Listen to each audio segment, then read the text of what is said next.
I mean, I just, back to your editing real quick. I've heard, I'm out of my wheelhouse with this, but I have heard several times versions of, write your script or write your story, whatever it is you're doing, and then go back and cut and cut and cut some more. I've heard versions of that. And that kind of seems like what you did. Like you were just taking things out. Yes.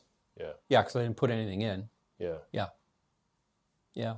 The thing is, again, it's like when you're telling a story, you're often giving too many. Most of us give too many details. Yeah. Very few of us, I'm noticing that big time. Yeah, very few of us tell a beautifully edited story. That's a whole other skill in and of itself, right? So the average person, when they're telling a story, they want to give enough backstory so that the point makes enough sense at the end. That's the reason why we do that. Yeah. But we often overdo it, and it takes away from the impact at the end. So that's where I was going through, and I was going, oh, okay, yeah, that was a bit too much. And I struggle too with ambiguity. Like I want, this is a flaw, I admit it's a flaw, but I want to do everything I can to make sure that the listener ends up with the impression that I meant to leave. And you can't do that. Oh no, that's really hard. Yeah. Like I am trying to leave a certain impression, sure. I'm trying to convey a certain emotion or whatever, sure. But I really have no control over how they feel. Like you've got to just let them be. You have to let the piece of work, the art, register in its own way with them. Right. And if that comes, like people who write songs talk about this all the time. I know somebody who took one of my songs, which I thought, there is no way there's another meaning in this. Like there's no ambiguity in this song. It's so simple. Yeah. But they came back and said, why are that like that? I like that I like that one line and what it means. And they said what they thought it meant. And I thought, how on earth did you come up with that? Yeah, I've had that too. So that just reinforces that point now, is that you create art. But the thing is, I think there's a responsibility on behalf of the artist to try to imbue or try to bake in whatever meaning or intent, if they're aware of it, into the actual final work, so that it goes out there with that seed, with that DNA in it, that it can possibly spread that message. I mean, if your message is love, and you send out something that just makes people so divided, you've really failed. I think. You can say, "Oh, it's art," but people have taken your stuff the wrong way. So there was the ChatGPT commented on the final edit that you fed it, and it liked it, it seems. And is this it? Yeah, so it said, this is a strong episode, and I think the editing has produced one of your clearest expressions yet of what Footer Hollow is becoming. So that was helpful. But then this is where I really focused with this commentary, and that was in your performance, you, Derek. Yeah. And it said right at the end, it was just almost a throwaway line. It said, there's also a noticeable change in your confidence. You're no longer asking Dan whether you are allowed to be interested in this kind of work. You are saying essentially, this is what interests me, this is the process I'm developing, and this is what I need to start making. That gives the episode forward movement. Not just the episode, I would argue, but the whole project. And it's interesting to see. Now, this is not a commentary on any particular inability of yours. Right. What it shows, though, as something that's really important is this is what it takes to get going. Because if you go back to the earlier episodes, you came in, and I believe you, you came in saying, I don't know what I want to make. Let's just start making something. And then now, 14 episodes later, you've got not this confidence. I'm not sure that's the right word, although it is. It does fit. But you've got this mission now that you were able to parse together from the repetition of these talks we get together and have, right? And that was what was worth gold to me. I absolutely, I highlighted it in green, as you can see. Yeah. And I've just gone and I've just read it over and over again because and I don't know if you feel this or not, but to have that happen to you in that short a period of time shows just a wealth of excellent attributes. Great character, great ability to change, willingness to learn, fearlessness, a sense of play, a sense of experimentation, curiosity. That's the big one, in that pile. And then out comes this alchemy of action, the alchemy of action. Maybe that'll be the title of this one. Yeah. Then and that's what you have right now. And so it's just been really fun. This journey so far has been really fun. Just watching you come out of the woods. Well, it's just beginning. You're right. The confidence isn't really the word. I do feel like I'm taking a direction now. I do feel like that's starting, but confidence is certainly not the word, because I don't have I am narrowing my focus down for sure, but I don't have much in the way of end visions at all right now. And I'm definitely not fearless. I'm scared all the fucking time. I just keep spitting in its fucking face. Okay, well, maybe courage then. So courage is action in light of being afraid, right? Yeah, fair, yeah. I don't even know if courage fits. I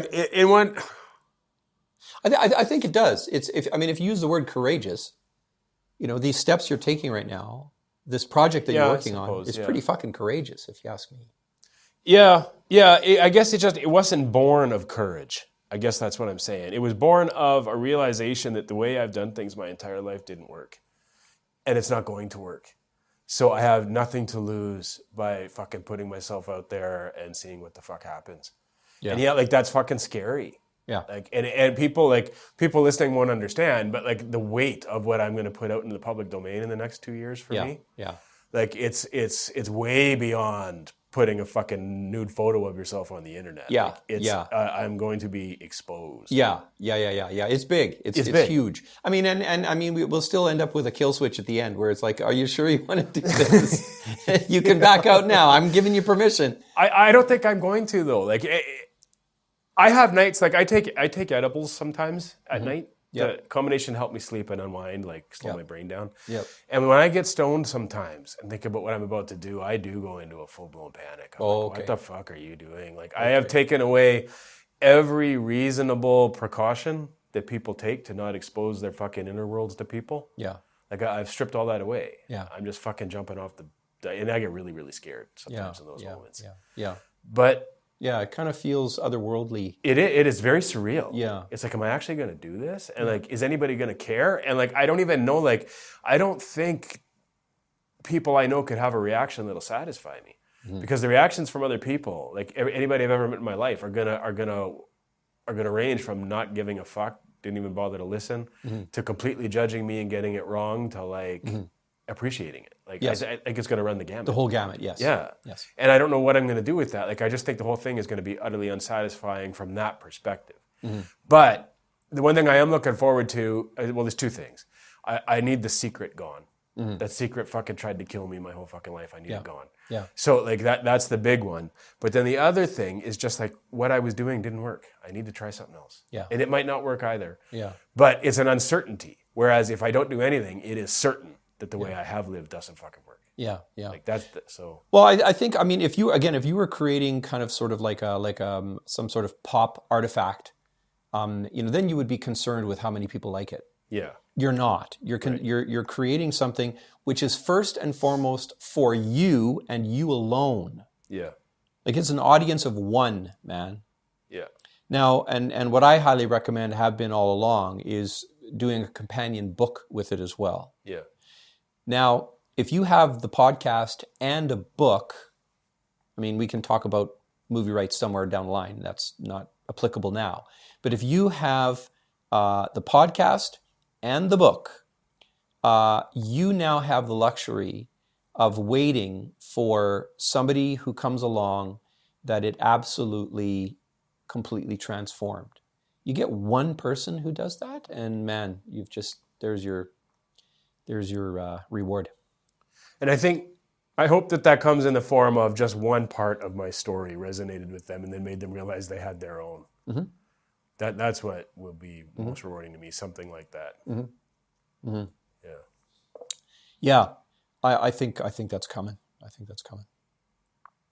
Very good. I just wanted to throw in one little quick reference back to the last episode. Remember, I was debating. I didn't know what the difference between make a decision and take a decision was. Mm-hmm. And according to the internet, you make a decision when it's thought out and carefully considered over time. You take a decision when it's instant. Oh wow!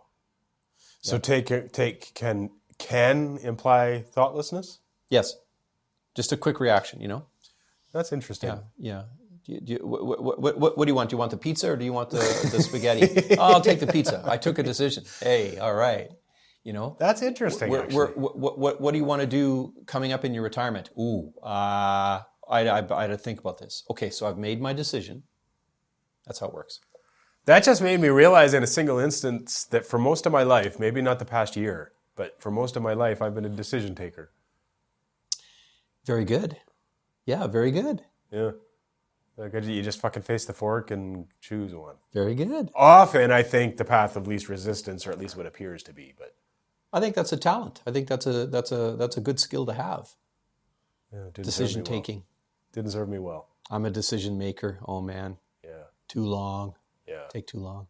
Maybe the fact that I can make decisions quickly is a strength. That might be a strength, but where my problem has been is follow through. I think that's more. Okay, yeah, that's a different thing. Yeah. Yeah, that's a whole different ball of string. And I'm learning to appreciate it though. Like I'm learning to appreciate being stuck in the trenches and just committing to something and trusting in the process and like living through those moments where you're like, I don't see how I'm ever going to fucking finish this. Well, but just trusting in the daily grind of it. Yeah, so that's one thing, not knowing if you're going to finish, right? Because nobody wants to start something and then not be able to finish it. That's, that's humiliating. But the other side of that coin, though, is the FOMO. It's the time that you're spending on this, that you're not spending on something else, that you may regret when you finish this because it'll turn out to be, it wasn't worth that much. I wasted all my time on that. Yeah. And that's what I think if we could, and I don't know where that comes from actually myself, but if we could extract that from our psyches, oh my, because at the end of it, what does it matter if you spent, 11 years working on a project that it wasn't that much? You had 11 years you were working on a project. You were fully engaged. Yeah. You were productive. Maybe you made some money off of it, whatever. But how's that a bad thing? Why do we always have to compare? It's true. Right? I mean, and working on that project might have stopped you from going into several existential crises that led directly to who knows? Really bad things. Counterfactual, as they say. Yeah. Who knows? Yeah, it is interesting. Can we talk? I want to talk. Let's just call it the Josh Project for now. I don't know if anything's going to come of it for sure. For sure. I want to talk just real practical about it for a few minutes. Yep. And get your take on this. So, have you listened to either of the calls that I've No, seen? that's it. Okay, so I've had 2 phone calls with him so far, recorded both, done transcripts, done some work as far as possible direction and some other things. I've extracted some data from the conversations. I have some direction, not enough yet, but I have some direction. Here's where I'm at with this guy. So he's led a very unorthodox life, which is somewhat interesting on itself. He has a high degree of trust in me. We go back to our childhood, and I think it's trust well placed. I do think that. He's aware that I'm recording these conversations and might make a podcast project out of it, and he's all in on that. He is unusually self-aware in some ways, and I would even say unusually not self-aware in others. So it's very interesting. There's a contradiction there that I think is just like a huge opportunity potentially for like to make a podcast project out of. But he is in a whole new plane of existence when it comes to willingness to share, especially his own inner thoughts and stuff. I think there's areas, he has blind spots, he has areas of denial, I think, that could come across as protectionism, but I don't think it is. Like, I think he is, if he understands something to be true, he's otherworldly in his ability, in his willingness to share. So there's all of these good reasons to try to find a project here. because I'm very interested in inner worlds, and I'm very interested in people being honest about how they experience the world. And I think he's a prime candidate for this. So more than anything else, like all of those things make me think that there's a project here. But I'm having trouble shaping it. Exactly. I mean, it's early days, so this isn't panic. But like I'm having trouble shaping it a little bit. And here's my practical question. I don't want to release a story that says this is Josh's life. This is the chronological order. These are the things that happened. I don't want to do that. I want to find something else entirely. But I'm at a point where I think I do actually have to go through his life chronologically, at least in terms of decision points or turning points, in order to build some sort of framework from which I can start to really find the angle, to find what the story here really is. And I guess I want your take on that, because if I do that, it's going to take 2 or 3 phone calls of just that. Yes. But I think that I might be there. I think that might be what needs to happen now. And that's totally okay. Yeah. So you think that's worthy? Yep. So I've got how many hours now have I recorded? It's probably 29 hours of audio that I've recorded with a friend of mine. I went to visit him as soon as we were allowed to do that after the lockdowns. He was not in support of the lockdowns. Yeah. And what was supposed to have been his life story turned into more or less that other topic. Right. And so I realized at some point then that I needed to have him go back to the beginning and give me his whole life story so that I had that context, because there might have been something in there that would explain why he was the way he was today. Right, that's exactly it. So that's not time wasted. That's time. That is valuable time. So good. by all means, and you probably should do that. I wouldn't say you need to start doing that, because I think if you...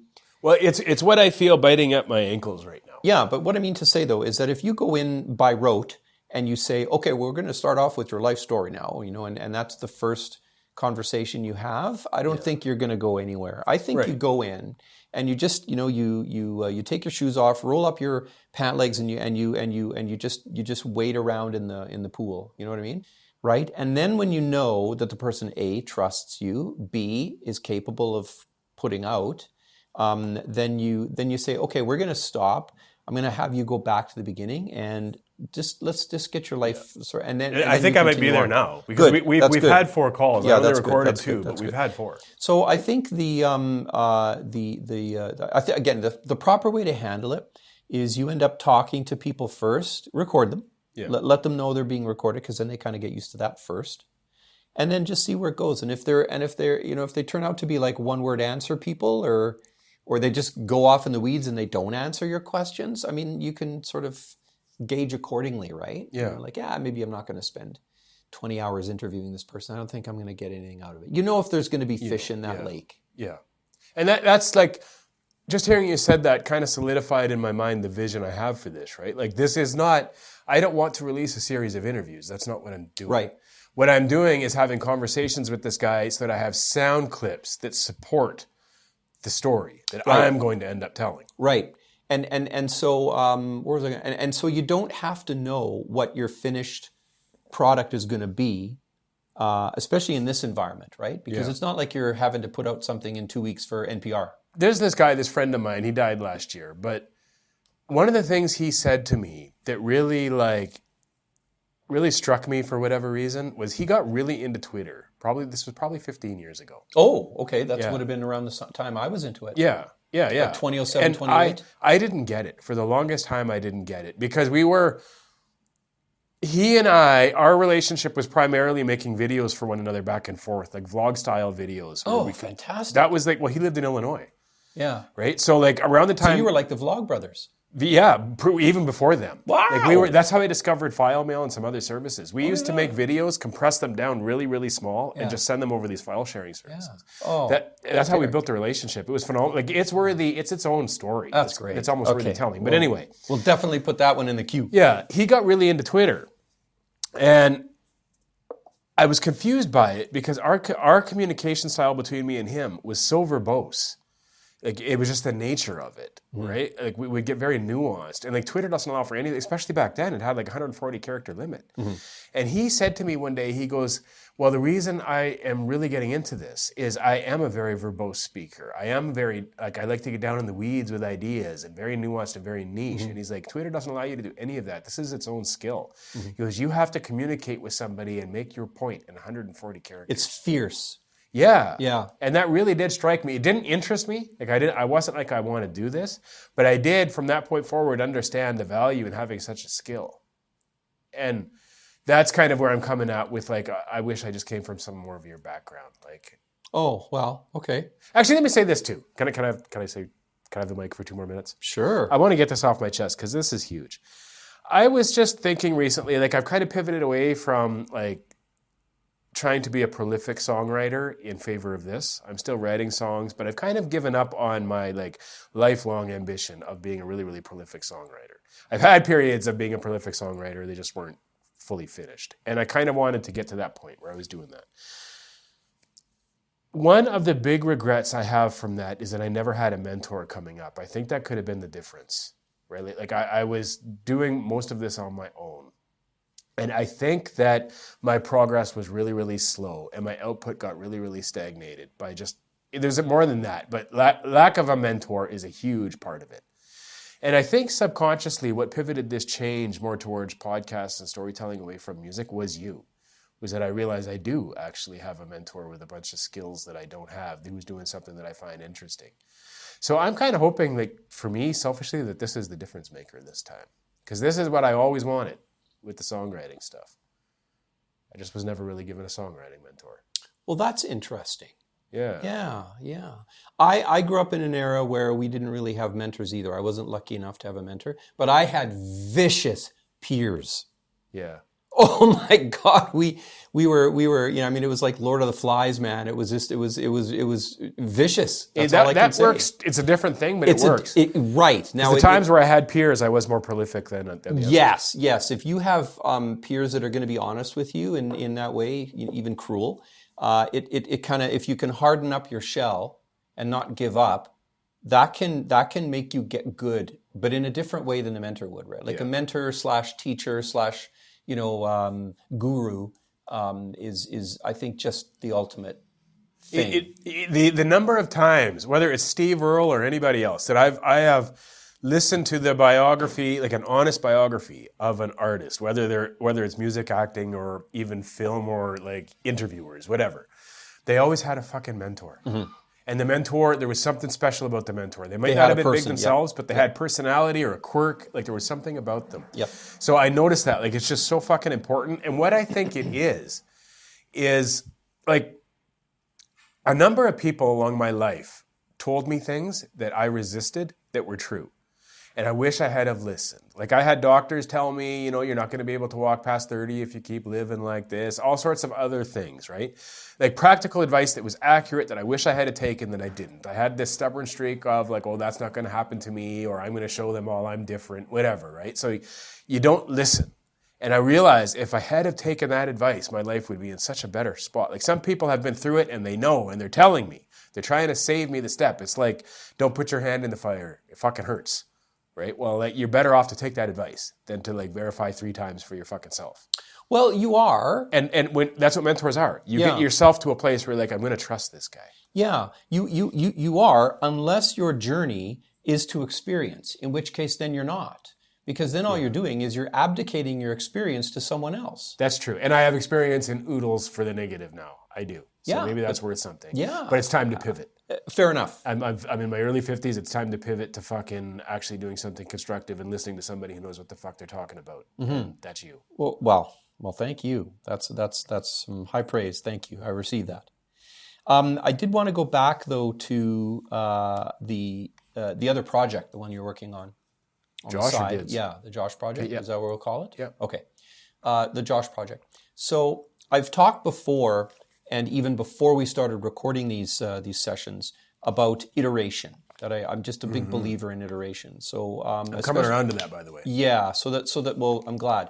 So that when you have an artist who's working in a medium, let's say clay, sculpture, painting, could be whatever. you might start making something, even music really. When you start making something, you're not really sure what it's going to be. And I love those scenes where you have a painter who's got, you can really see what they're trying to go for. And then they scrape it all off, or they just whitewash it again and they start again. And I think there's such courage to that. Because again, they've gotten rid of their sunk costs, fallacy, and they're just exploring. They're out there exploring. And I think the beauty of iteration is it can really, especially when it takes on different forms. You know what I mean? Yeah. So let's say you record these conversations now with Josh, okay? Yeah. And then straight up, we're transcribing them as we go along. So you've got the text of them. So let's say you just take the whole works of them. Let's say there's 25 conversations, 25 chapters, and publish them into a book. It costs nothing to publish a book nowadays. You go to the print-on-demand places, whether it's Amazon, whether it's Blurb, whether it's lulu.com, whatever, that's the one I use, and just do one book. It'll cost you $7 US, right? Plus some shipping. They'll ship in the mail, so it'll be like $2 or $3. So for $10, you have a nice reading copy of that. Well, now read it. Read it as a book. Let someone else read it as a book. Obviously, you sign an NDA, whatever. Yeah.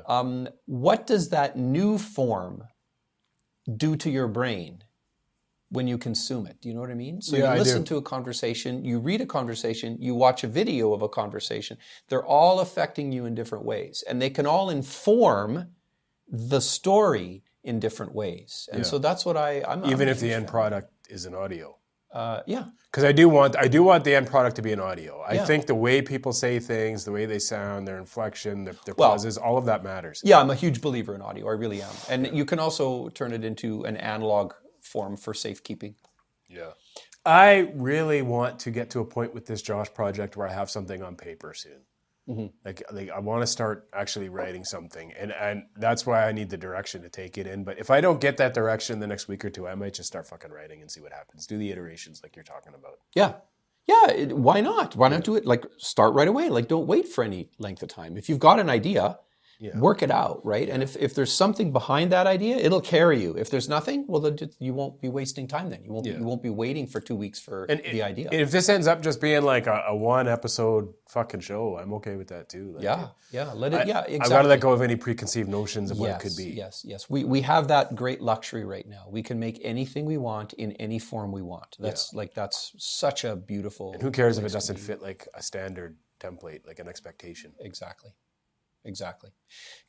Play with words, I think, is the, because the spoken word is still words. Yeah. We're not dealing with pictures here. By the way, I should just say as well, this is a very man thing. Words are masculine. Pictures are feminine. What? Really? Yeah, for sure. There was a great book. It was a PhD thesis, I think, written into a full book. I've been mocked many times for even talking about this book. It's the Alphabet and the Goddess. I forget the name of the fellow now who wrote it. The premise is that with the advent of the written word, women lost their power because women tend to be more